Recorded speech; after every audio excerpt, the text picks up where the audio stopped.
Terima kasih Anda masih bersama kami.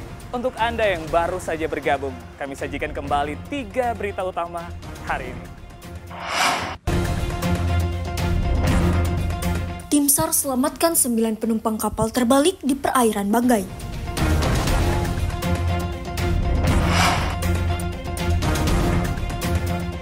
Petugas Lembaga Pemasyarakatan Luwuk menggagalkan upaya penyelundupan ribuan obat terlarang.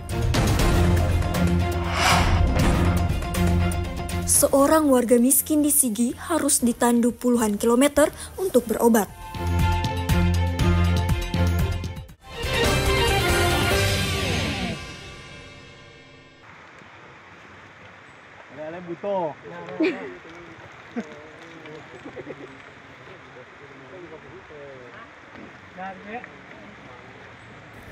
Kisah pilu dialami seorang warga desa Kalamanta, Kecamatan Pipikoro, Kabupaten Sigi, Sulawesi Tengah. Warga bernama Arifin yang menderita penyakit diabetes ini harus ditandu hingga lebih 60 km untuk mendapatkan perawatan di Rumah Sakit Gimpu, Kecamatan Kulawi Selatan. Peristiwa memilukan ini terjadi Senin, 17 Juni 2024. Arifin yang menderita penyakit diabetes sejak beberapa tahun, kondisinya memprihatinkan. Karena keterbatasan pelayanan kesehatan di desanya, pihak keluarga pun memutuskan membawa Arifin ke Rumah Sakit Gimpu untuk mendapatkan perawatan lanjutan. Namun untuk sampai di Rumah Sakit Gimpu, Arifin tidak bisa menggunakan kendaraan roda 4 maupun roda 2 dari desanya. Kondisi jalan yang cukup berbahaya, jalanan berbatu, licin, banyak tanjakan curam, serta sisi jalan yang banyak jurang. Hal ini tentunya sangat beresiko bagi Arifin. Akhirnya, pihak keluarga dibantu warga dan tim medis di Desa Kalamanta membawa Arifin dengan cara ditandu menuju Rumah Sakit Gimpu. Tidak hanya melalui jalanan yang terjal dan licin, mereka sesekali harus menyeberangi sungai. Bupati Sigi Muhammad Irwan Lapata menanggapi soal warganya yang harus ditandu hingga puluhan kilometer ke rumah sakit.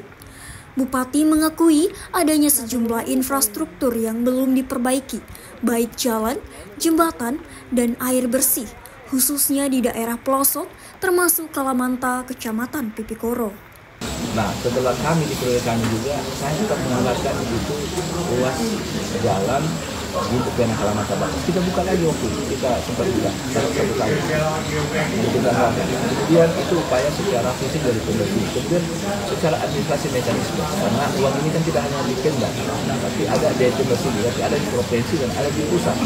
Nah, kita buatkan usulan kepada pemerintah provinsi, Pak Gubernur, minimal jalan ini kita tetapkan menjadi jalan provinsi.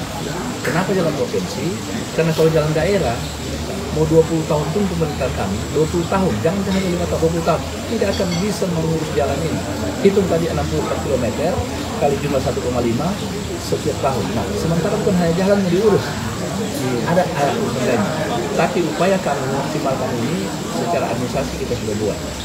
Belum maksimalnya perbaikan infrastruktur tersebut karena kendala keterbatasan anggaran dari pemerintah Kabupaten Sigi. Percepatan infrastruktur tidak bisa berharap penuh dari dana pemerintah daerah yang hanya mencapai 1,2 triliun rupiah. Syamsuddin Tobone melaporkan dari Kabupaten Sigi.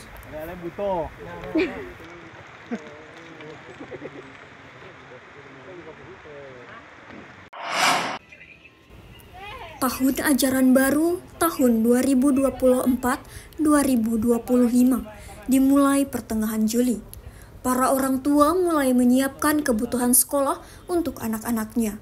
Salah satunya seragam sekolah. Meski pembelian seragam sekolah saat ini belum meningkat tajam, sejumlah toko baju di Pasar Bambaru, Kelurahan Baru, Kota Palu mulai didatangi orang tua dan anaknya untuk membeli dan memilih perlengkapan sekolah. Harga seragam pun bervariasi, bergantung dari kualitasnya. Para pedagang mengaku saat ini tingkat pembelian seragam sekolah belum melonjak. Uki misalnya mengaku masih sepi dan kurang pembeli karena pengaruh libur sekolah. Ia memperkirakan pasca liburan sekolah, tingkat pembelian seragam akan melonjak.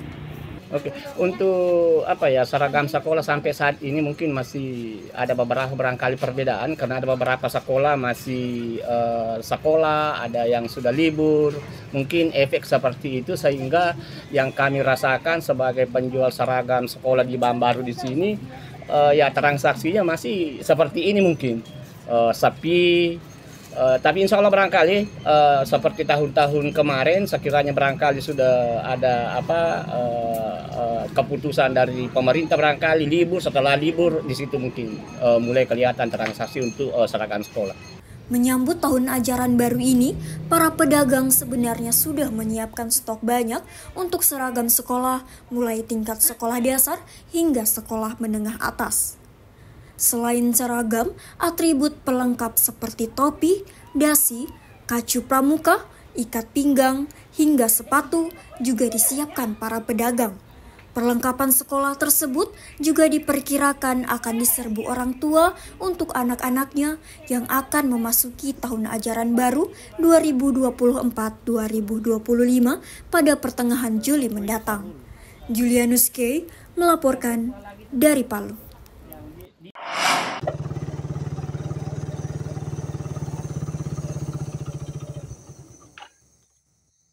Gempa bumi dan tsunami di kota Palu telah berlalu hampir 6 tahun silam. Namun bencana alam yang merenggut nyawa ribuan warga ini menyisakan cerita kelam dan trauma yang mendalam. Salah satu saksi bisu dahsyatnya tsunami adalah kapal motor Anugrah Perdana yang terhempas ke daratan di Kelurahan Mamboro, Kecamatan Palu Timur, Kota Palu. Bangkai kapal itu kondisinya kini tak layak untuk dioperasikan. Sebagian besar peralatan bahkan badan kapal telah berkarat dan rapuh. Usai terseret tsunami, kapal itu tak dioperasikan kembali hingga saat ini. Kapal itu dulunya sebagai penyuplai LPG cair ke kota Palu. Nasibnya yang kini menjadi besi tua justru memiliki daya tarik tersendiri bagi warga sekitar. Pada awal-awalnya, hampir tiap hari kapal terbengkalai itu jadi spot destinasi wisata serta pengingat kerawanan bencana tsunami di wilayah itu. Keberadaannya di hutan dekat pantai membuat pengunjung yang datang bisa melihat secara leluasa baik panorama Teluk Palu maupun rindangnya pepohonan serta permukiman. Ini kan kapal perusahaan LPG ini punya, entah? LPG dia sempat sudah mau beroperasi ini perusahaan, tiba-tiba ada ini gempa tsunami kan, dermaganya rusak, jadi kapalnya terbawa air ke sini, sampai sekarang belum dikesetur belum dioperasikan. Iya, bisa begitu orang-orang di sini, dia ada kunjungan biasa kalau sore itu, anak-anak sekolah juga biasa di situ. Cuma sekarang kondisinya bagaimana? Kondisinya tidak layak pakai lah kalau kondisinya kapal tidak layak pakai karena sebagian alatnya juga sudah tidak ada. Dulu sempat ada penjaganya di situ orang-orang LPG kan, tapi sudah pulang juga, sudah tidak ada sekarang. Semakin hari usia kapal itu pun semakin tua dan usang. Kondisinya yang berkarat dan rapuh membuat daya minat pengunjung pun berkurang. Letak bangkai kapal itu jika dari pusat kota sekitar 9 km atau menempuh perjalanan selama 17 menit. Tak jauh dari lokasi kapal Anugrah Perdana itu juga terlihat bangunan dari perusahaan LPG yang juga sudah tak dioperasikan kembali. Satu kapal terdampar lainnya juga terlihat tepat di pinggir pantai. Syahrul Cahya melaporkan dari Palu. Informasi tadi menutup kebersamaan kita di Berita Sulteng hari ini. Mewakili rekan kerja yang bertugas, saya Aling Talamoa mengucapkan terima kasih atas kebersamaan Anda. Selamat beraktivitas, sampai jumpa, Songgom Puasi, Tabe.